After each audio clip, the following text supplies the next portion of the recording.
La version 1.6 de Reverse 1999 approche à grands pas avec justement le personnage tant attendu Jiu Nyangzi qui sera un personnage limited.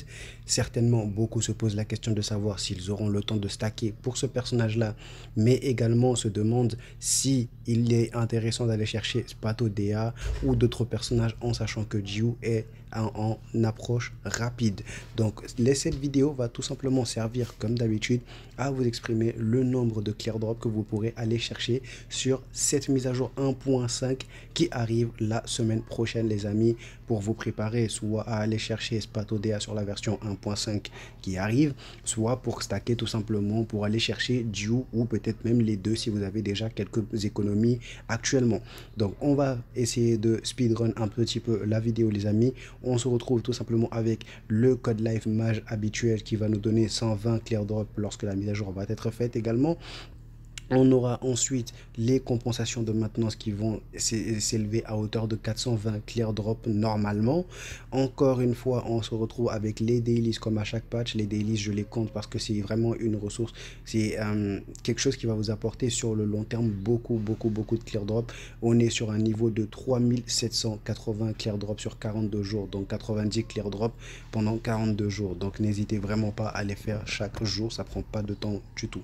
Donc on est sur une mise à jour qui va durer tout simplement 6 semaines. 6 semaines, ça va être du coup tout simplement 600 clear drop. Quoique non, c'est même 7 semaines si je dis pas de bêtises les gars.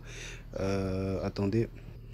Alors, normalement, la mise à jour 1.5 va durer 42 jours, donc à savoir sur 7 semaines, normalement, je le précise à nouveau, donc cela fait 700 clear drop sur 7 semaines à raison de 100 clear drop par semaine. Donc en continuant, on a la multi-cassette qu'on aura dans le shop, tout simplement de multi qu'on pourra avoir pour les resets de ce mois d'avril, mais également pour le mois de mai aussi.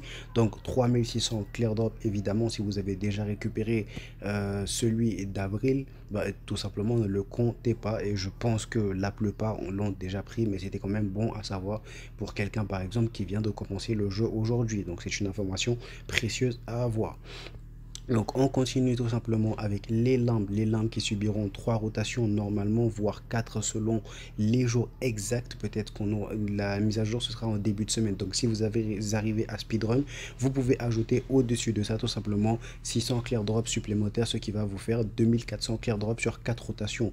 Mais en tout cas les petits gars, moi je vous dis, ce sera sur 3 rotations surtout, et on aura tout simplement la possibilité d'aller chercher 1800 clear drop si vous arrivez à finir les différents étages à chaque fois. Donc là on va ensuite aller sur le Collection of Uluru qui va donner également, qui sera un bonus de co. Excusez-moi, du coup je disais ce sera un bonus de co sur 2 fois. Donc lorsque la bannière de Spato va arriver, on aura 7 singles à aller chercher, puis sur la bannière d'Ezra 7 singles encore en unilog, en bonus de co évidemment. Donc ce sera sur 14 unilogs, ce qui fera tout simplement un total de 2520 clear drop évidemment les amis.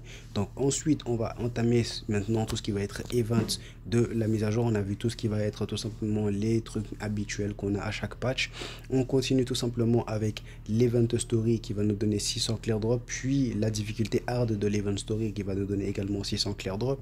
On aura après cela tout simplement l'event shop qui va nous permettre d'aller chercher 2 unilogs, donc 360 clear drop.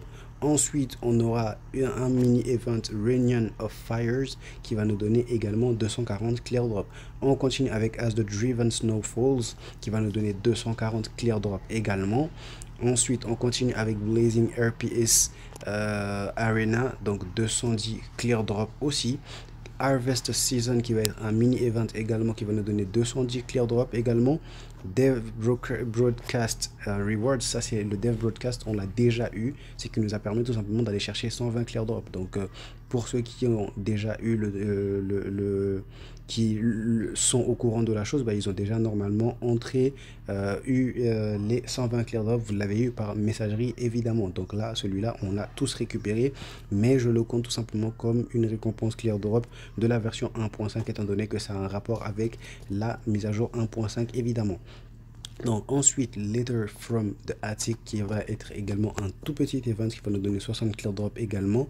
Et enfin, bah, du coup, on a le total, les gars. Ça va nous faire un total de 15 480 clear drop, les gars. Ce qui fait plus, 8 multi et demi. Donc 8,6 multi, les gars. C'est énorme, sachant qu'une PT, c'est 7 multi. Donc pour quelqu'un qui va faire toutes ses dailies, ses weeklies, clear les lampes, faire les events, etc., il aura la possibilité d'aller chercher quasiment 9 multi sur cette mise à jour 1.5, les amis. Donc voilà, j'espère que cette vidéo vous aura aidé et que cela vous permettra tout simplement d'approfondir dans votre stratégie par rapport aux invocations sur les mises à jour à venir. Dites-moi en commentaire si vous comptez pull spot ODA ou plutôt si vous comptez tout simplement la skip pour vous assurer duo avec des doublons, ou si vous visez duo avec d'autres personnages derrière et du coup vous allez peut-être stacker. Donc dites-moi en commentaire, honnêtement je suis assez curieux de savoir quels sont vos futurs objectifs en termes de personnages. Donc moi je vous laisse là les gars, je vous dis à la prochaine. Tchuss.